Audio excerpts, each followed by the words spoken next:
So we're more or less halfway through this final season of The Bad Batch, and next week's episode is going to be a vital one. It's titled The Harbinger, and I think that this is going to mark the first appearance of Asajj Ventress.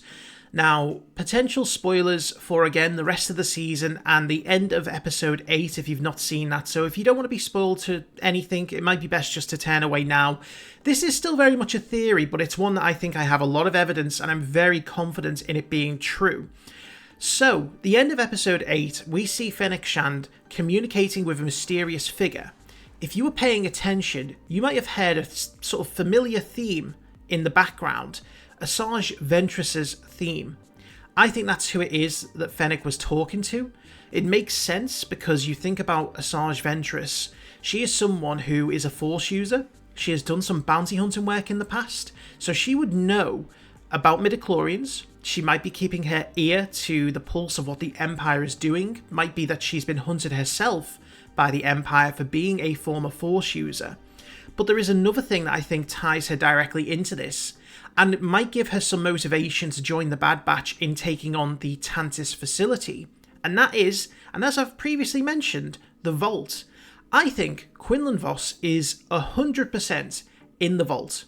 And, as I've mentioned, it would tie directly in with Asajj Ventress, because if anyone has read the Dark Disciple book, if anyone knows anything about what happened to Asajj Ventress in the aftermath of the Clone Wars, you know that she has a very close relationship with Quinlan Vos, who is very vital in setting up the path that we, see in Kenobi. So we know that Quinlan Vos has more to do in the story. So it would make sense that there is someone that Asajj Ventress holds near and dear who wants to rescue, so it lets her go to Tantis. It also might, tie into why she knows the Empire is after these Force users and what it is that they want with this M-Count production or the cloning facility, and it gives the Bad Batch a reason to go and assault the facility even more because they then have backup. So I think that next episode next week is going to tie very, very closely into those two elements. We may not necessarily get Asajj Ventress showing up straight away and meeting the Bad Batch, but I think she will show up. I think that we'll start to get the groundwork for the Tantis assault, because that's where every path seems to be leading to at the moment, is for the season culminating in them going to Tantis, destroying that facility and rescuing the people there, whether they be clones or Force users.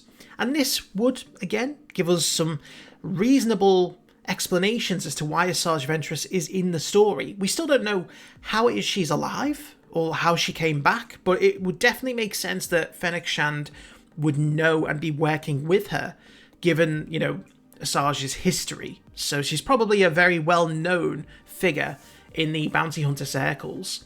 So that's what I'm thinking at the moment. I'd love to know what you think. If you've seen episode 8, if you do disagree, if you think it was someone else that Fennec Shand was talking to, let me know. What do you think it is? What do you think is going to happen in the next episode? And what do you think? Who is it you think could be in the Vault? Because I'm almost certain now it is Quinlan.